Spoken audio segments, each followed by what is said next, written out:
They might let B of A go under, but they won't let Citigroup, and it would be merged with another bank. And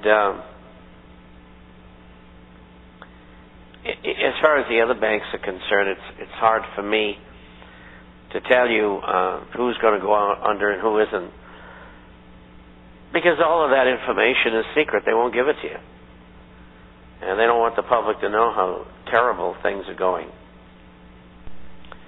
And they are going terrible. Well, yeah, and you certainly wouldn't believe it to look at their stock prices, though. My goodness, the disconnect between the market and reality is absolutely bizarre.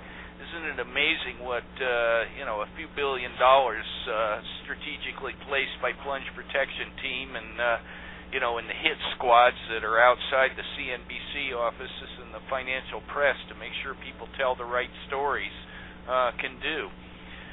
Well, and there's also a follow-up question, and that is, what does Bob think is the next thing we should be looking for to happen?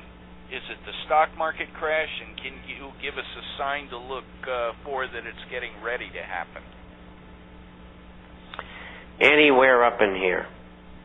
But the manipulation, you don't know.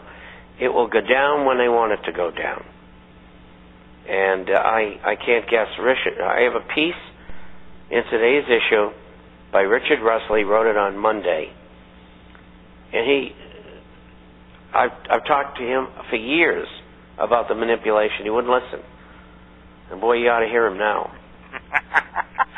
And, a lot of people take a long time to catch on because they can't believe these people are that evil. And he's got a great letter, and he's been in business for 60 years. And so it's going down. I just don't know when. Gold's going up. It's going to at least $7,000 an ounce.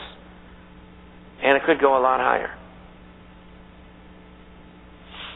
Well, I think the degree to which it goes higher is the degree to which the dollar goes lower. But, clearly we have to remember that, when you say that gold goes to $7,000, you have to realize that what is that $7,000 that you're measuring that piece of gold against, and what it is it's a currency that's losing value at a tremendous rate, for sure. At $7,000, all you're doing is capturing inflation since 1980. That's right. That's right. And you and John Williams of Shadow Stats have covered that very, very succinctly over the years, and clearly, gold's been the currency for a lot of years. That in 1920, an ounce of gold would buy a good suit. Well, guess what? It still does, and it will in the future. And for anybody who says, oh, gold's dangerous, I only say to them, look, if gold falls, it means that, the dollar and other currencies are getting better. So you're pretty well protected on the downside. Bob, we're at the end of the segment here. I know you have to go. My suspicion is you probably have another show to do before the end of the day. I want to thank you once again, as always, for being with us here on The Sovereign Economist.